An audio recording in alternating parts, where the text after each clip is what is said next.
NOTA यानी none of the above यानी इनमें से कोई नहीं। यूं तो वोटर्स को यह ऑप्शन सबसे पहले दिसंबर 2013 में मिल गया था, जब मध्य प्रदेश, छत्तीसगढ़, दिल्ली, राजस्थान और मिजोरम में विधानसभा चुनाव हुए थे। लेकिन इन दिनों न केवल मध्य प्रदेश बल्कि पूरे देश में इसकी खूब चर्चा हो रही है और चर्चा की वजह है इंदौर का लोकसभा चुनाव। इंदौर के चुनावी मुकाबले में कहीं नजर न आने वाली कांग्रेस को अब बम कांड यानी कांग्रेस उम्मीदवार अक्षय कांति बम के बीजेपी में जाने के बाद खुलकर मोर्चा खोलने का मौका मिल गया है। कांग्रेस इस मुद्दे को भुनाने में कोई कसर नहीं छोड़ रही है और बीजेपी बैकफुट पर नजर आ रही है। हालत यह है कि प्रधानमंत्री नरेंद्र मोदी वोटिंग को लेकर चिंता जता रहे हैं, तो प्रदेश अध्यक्ष वी.डी. शर्मा से लेकर सभी बीजेपी नेता डिफेंसिव मोड में आ गए हैं। ताजा मामला कैबिनेट मंत्री कैलाश विजयवर्गीय का है, जिन्होंने राष्ट्रीय स्वयंसेवक संघ यानी आरएसएस के चीफ मोहन भागवत का एक पुराना वीडियो सोशल मीडिया पर शेयर किया और एक नया अध्याय शुरू कर दिया। इस वीडियो में भागवत नोटा पर अपनी राय जाहिर कर रहे हैं। मध्य प्रदेश में नोटा को लेकर किस तरह चल रही है नौटंकी और कैसे फूट रहे हैं बयानों के बम, देखिए इंदौर से हमारे विशेष संवाददाता संजय गुप्ता की ये रिपोर्ट।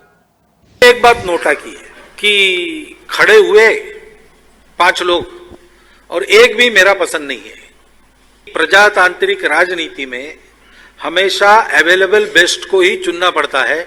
100% बेस्ट ये बहुत कठिन बात है। राजनीति ऐसी चीज है कि यहाँ तो आपको 100% अच्छे लोग मिलना ये बड़ी कठिन बात है।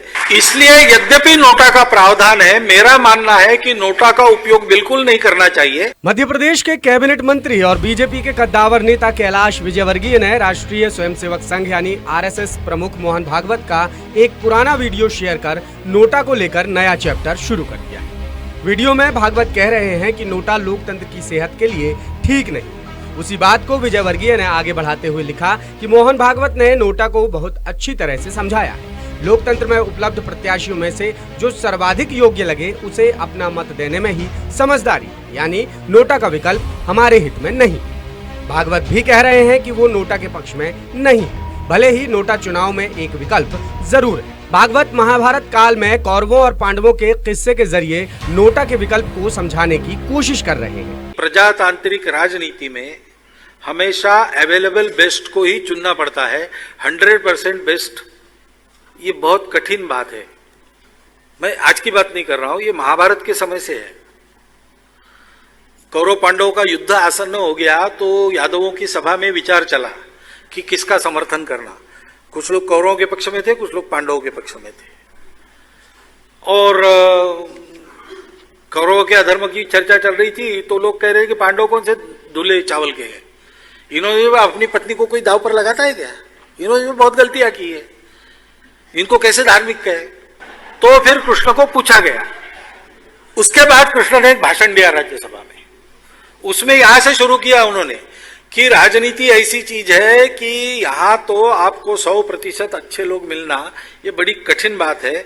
मिल जाए दीनदयाल जी जैसा कोई, वही उन्होंने नहीं कहा, मैं कह रहा हूं, तो अच्छी बात।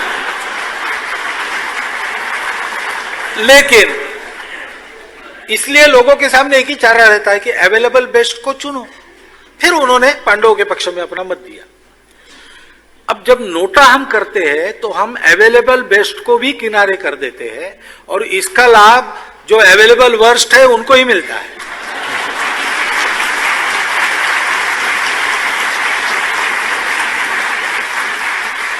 इसलिए यद्यपि नोटा का प्रावधान है, मेरा मानना है कि नोटा का उपयोग बिल्कुल नहीं करना चाहिए, अवेलेबल बेस्ट के पक्ष में जाना चाहिए। कुल मिलाकर भागवत के भाषण का सार ये है कि हम नोटा का विकल्प चुनकर उपलब्ध बेहतर विकल्प को रद्द कर देते हैं, जिसका फायदा उपलब्ध सबसे बुरे विकल्प को ही मिलता है। इसलिए नोटा का प्रावधान होने के बाद भी इसका उपयोग नहीं करना चाहिए और उपलब्ध बेहतर विकल्प पर ही जाना चाहिए। ये तो हुई भागवत और विजयवर्गीय की बात, लेकिन बीजेपी प्रदेश अध्यक्ष वी.डी. शर्मा ने इंदौर में जो कहा उसके बाद नोटा की नौटंकी एक अलग दिशा में चल रही है। वी.डी. ने कांग्रेस के आरोपों के जवाब में तंज कसते हुए कहा कि जब आपका सिक्का ही खोटा निकल गया तो हम नोटा को क्यों चुने। ये भारत के लोकतंत्र के लिए किसी देश के राजनीतिक दल के प्रदेश इकाई के प्रमुख के द्वारा इस प्रकार का आह्वान करना ये भारत के लोकतंत्र को कमजोर करना है। आपका सिक्का खोटा है और हम नोटा पर नोटा लें। इसलिए इंदौर की जनता जनार्दन को, नागरिकों को इस बात को गंभीरता से लेने की जरूरत है कि कांग्रेस का नेतृत्व भारत के लोकतंत्र को कमजोर करना चाहता है। अब इस बयान के भी कई मायने निकाले जाने लगे हैं, लेकिन बीडी भी नोटा को लोकतंत्र की सेहत के लिए उचित नहीं मान रहे। इधर कांग्रेस के लिए यह बात ना हींग लगे ना फिटकिरी वाली हो गई है। कांग्रेस नोटा को लेकर खूब प्रचार प्रसार कर रही है और संदेश दे रही है कि बीजेपी ने उसके साथ गलत किया है। पीसीसी चीफ जीतू पटवारी ने कहा कि बीजेपी ने हमारे प्रत्याशी का अपहरण कर मतदाताओं के साथ छल और लोकतंत्र की हत्या की, इसलिए नोटा का बटन दबाकर बीजेपी को सबक सिखाना है। इस राजनीतिक माफिया ने जितने भी गुंडे बदमाश है, हिस्ट्री शीटर है, जो मांडवाली होती है, जिस तरीके की जमीनों पे कब्जा और उन पर रोज उनकी छुटकारा होता है, हर आदमी पीड़ित है। वो इस बात का एहसास कर रहा है कि ये उससे बड़ा एक दाव हुआ है जिसमें अपहरण हुआ है पार्टी के प्रत्याशी। ये प्रत्याशी क्यों गया, क्या गलती थी, चयन कैसे हुआ था, ये सब बातें सेकेंड है। फर्स्ट बात यह है कि बीजेपी ने कितना बड़ा क्राइम किया है। संविधान लोकतंत्र ने हमें ताकत दी है नोटा, तो फिर जनता इनको सबक सिखा और कांग्रेस ने अपनी भूमिका निभाई। मैं आपसे हाथ जोड़ के निवेदन करता हूँ। यानी कांग्रेस बीजेपी से बदला लेने के मूड में नजर आ रही है। इस पूरे मामले को लेकर बीजेपी के खेमे में टेंशन भी बढ़ गई है, क्योंकि बात सिर्फ जीत की नहीं है और खुद जीतू पटवारी भी कबूल कर चुके हैं कि बीजेपी ही चुनाव जीत रही है। बीजेपी को चिंता इस बात की है कि सफाई में नंबर 1 इंदौर अगर नोटा में भी नंबर 1 बनता है तो यह बीजेपी के लिए बेहद खराब स्थिति होगी। साथ ही उसे राजनीतिक रूप से कलंक लगने की भी टेंशन है, क्योंकि फिर यही संदेश जाएगा कि इंदौर के लोग बीजेपी के कदम से खुश नहीं, यानी बीजेपी इंदौर सीट जीतकर भी हार जाएगी और कांग्रेस हारकर भी जीत जाएगी। इसी वजह से बीजेपी ने नोटा के प्रचार को रोकने के लिए खुलकर मोर्चा खोल दिया है। बीजेपी पार्षद संध्या यादव ने ऑटो पर लगा नोटा का पोस्टर फाड़ दिया और बीजेपी की लीगल सेल ने फेसबुक पेज मैं हूं इंदौर और ऑटो रिक्शा के जरिए हो रहे प्रचार प्रसार के खिलाफ चुनाव आयोग में शिकायत भी कर दी है। उधर कांग्रेस के प्रदेश महासचिव राकेश यादव ने भी ऑटो रिक्शा से नोटा का पोस्टर फाड़ने की शिकायत आयोग में कर दी है। इंदौर की जनता के विरोध के बाद भारतीय जनता पार्टी अब गुंडागिर्दी पर उतर आई है। जिस तरह से लोकतंत्र का चीरहरण किया गया, जिस तरीके से चुनाव को समाप्त किया गया, लोगों के मतदान का हक छीना गया, उसके विरोध में आम जनता अब नोटा दबाओ, भाजपा भगाओ, नोटा दबाओ, इंदौर बचाओ, सबक सिखाओ, नोटा दबाओ के पोस्टर वायरल कर रही है। लेकिन यह भारतीय जनता पार्टी की एक महिला पार्षद को रास नहीं आया तो उन्होंने कुछ गुंडों को ले जाकर एक टैक्सी पे लगे हुए इस पोस्टर को फाड़ दिया। इस तरह की गतिविधि लगातार भाजपा के नेताओं द्वारा, भाजपा के पार्षदों द्वारा की जा रही है, जो अनैतिक है, जो आदर्श चुनाव आचार संहिता का उल्लंघन है। इसकी शिकायत चुनाव आयोग को की गई है कि सख्त से सख्त कार्रवाई भारतीय जनता पार्टी के इन पदाधिकारियों और पार्षदों के खिलाफ होना चाहिए। कांग्रेस नेता ये भी कह रहे हैं कि उन्होंने नोटा के प्रचार के लिए पुलिस से अनुमति मांगी थी, लेकिन अनुमति नहीं मिली, इसलिए वो 10 मई को रैली निकालकर विरोध जताएंगे और नोटा का पुरजोर प्रचार प्रसार करेंगे। हमने पार्टी की मीटिंग्स के लिए जन जन तक नोटा का प्रचार करने के लिए परमिशन मांगी और उसको पुलिस विभाग ने निरस्त कर दिया। अब हम लोग चुनाव आयोग के पास जा रहे हैं और हम लोग 10 तारीख को रैली भी करेंगे, क्योंकि नोटा आपने ही उसको एक उम्मीदवार के रूप में दिया, तो नोटा के लिए आपको परमिशन देना ही पड़ेगी, नहीं तो हम उसके लिए हाई कोर्ट जाएंगे। अब बीजेपी और कांग्रेस नेताओं की बयानबाजी से इतर दासूत्र ने नोटा को लेकर प्रदेश के वरिष्ठ पत्रकारों, समाज सेवियों, प्रबुद्धजनों और जागरूक मतदाताओं से बात। उन्होंने नोटा पर बटन दबाने की वकालत की और इसे लोकतंत्र की सेहत के लिए बेहतर विकल्प बताया। वैसे नोटा का प्रभाव ज़्यादा दिख रहा है, नोटा आना भी चाहिए, कम से कम हम अपनी बात तो कह सकें। बीजेपी तो इसे जीती जाएगी बिना उसके भी, पर नोटा ज़रूरी है। बीजेपी को हराना है और लोकतंत्र को जिताना है, और यहाँ जो सुक्के का उम्मीदवार है उसको वोट देने का मन है। नोटा को देना चाहिए, लोकतंत्र को जिंदा रखना है तो ये तानाशाही थोड़ी चलेगी, ये लोकतंत्र नहीं है जहाँ संविधान की धज्जियाँ उड़ती है। ये जो हुआ इंदौर में शर्मसार बात थी। सर, जिस तरह से इंदौर में जो हुआ है वो किसी से छुपा हुआ तो नहीं है, पर उसको देखते हुए ऐसा जरूर लगता है कि नोटा पे ही जाना चाहिए, क्योंकि ये लोकतंत्र तो है नहीं जो इंदौर में हुआ है। यानी इंदौर की जनता भी नोटा के पक्ष में नजर आ रही है। अब आपको बताते हैं देश में नोटा को लेकर क्या स्थिति रही। नोटा में सबसे ज्यादा वोटों का रिकॉर्ड बिहार की गोपालगंज सीट का है, जहां 2019 के लोकसभा चुनाव में 51,660 वोट नोटा को मिले। दूसरे नंबर पर पश्चिम चंपारण सीट है, जहां नोटा को 45,649 वोट मिले थे। तीसरे नंबर पर जमुई सीट है, जहां नोटा को 39,496 वोट मिले थे।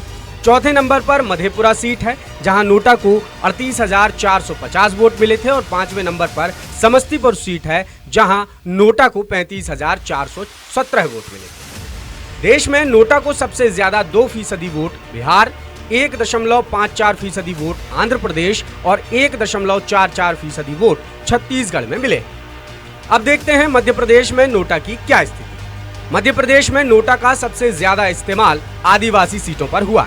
2019 में रतलाम सीट पर रिकॉर्ड 35,431 वोट नोटा को डाले गए थे, जो कुल वोट का 1.91% था। दूसरे नंबर पर आदिवासी सीट मंडला है, जहां नोटा को 32,240 यानी कुल वोट का 1.65% वोट मिले थे। और तीसरे नंबर पर है आदिवासी बाहुल्य सीट बैतूल, जहां नोटा को 22,787 यानी कुल वोटों के 1.31% वोट मिले थे। अब इंदौर सीट पर नोटा का रिकॉर्ड देखें तो इंदौर के वोटर्स नोटा का इस्तेमाल कम ही करते हैं। 2019 के लोकसभा चुनाव में महज 0.30% वोटर्स ने नोटा का इस्तेमाल किया था, यानी कुल 5,045 वोट नोटा को गए। कुल 16,29,000 वोटों में से बीजेपी प्रत्याशी को 10,68,000 यानी 65.59%, कांग्रेस उम्मीदवार को 5,20,000 यानी 31.97% और बीएसपी प्रत्याशी को 8,666 यानी 0.53% वोट मिले। अब नोटा अस्तित्व में कब आया वो भी जान लेते हैं। नोटा की शुरुआत सुप्रीम कोर्ट के आदेश के बाद दिसंबर 2013 में मध्य प्रदेश, छत्तीसगढ़, दिल्ली, राजस्थान और मिजोरम के विधानसभा चुनाव में हुई थी। लोकसभा चुनाव में पहली बार नोटा का इस्तेमाल 2014 के चुनाव में किया गया। यह विकल्प वोटर्स को मौका देता है कि वो अपनी नापसंद बता सकें कि उन्हें उपलब्ध प्रत्याशियों में से कोई भी पसंद नहीं। ईवीएम में सभी प्रत्याशियों के नाम के बाद सबसे आखिर में नोटा का बटन होता है, लेकिन समस्या यह है कि नोटा में कितने भी वोट जाएं, उससे चुनाव के रिजल्ट पर कोई असर नहीं पड़ता। भले ही किसी उम्मीदवार से ज्यादा वोट नोटा को चले जाएं, तब भी प्रत्याशी की जीत तय होती है। हालांकि इस मामले में एक बार फिर सुप्रीम कोर्ट में याचिका लगाई गई है, जिसमें नोटा को ज्यादा वोट मिलने पर चुनाव निरस्त करने की मांग की गई। बहरहाल लोकसभा चुनाव के चौथे चरण में 13 मई को इंदौर सीट पर वोटिंग होनी है। इससे पहले कांग्रेस नेता और कार्यकर्ता नोटा के समर्थन में लोगों को एकजुट कर रहे हैं और बीजेपी नेता लगातार नोटा को लोकतंत्र की सेहत के लिए खतरा बता रहे हैं। यानी नोटा पर जबरदस्त नौटंकी चल रही है और बयानों के बम फूट रहे हैं। अब नेता नोटा को लेकर कोई भी बयान या सफाई दें, आखिरकार तय तो जनता को ही करना है और जनता 4 जून को अपना फैसला सुना देगी कि क्या गलत है और क्या सही है।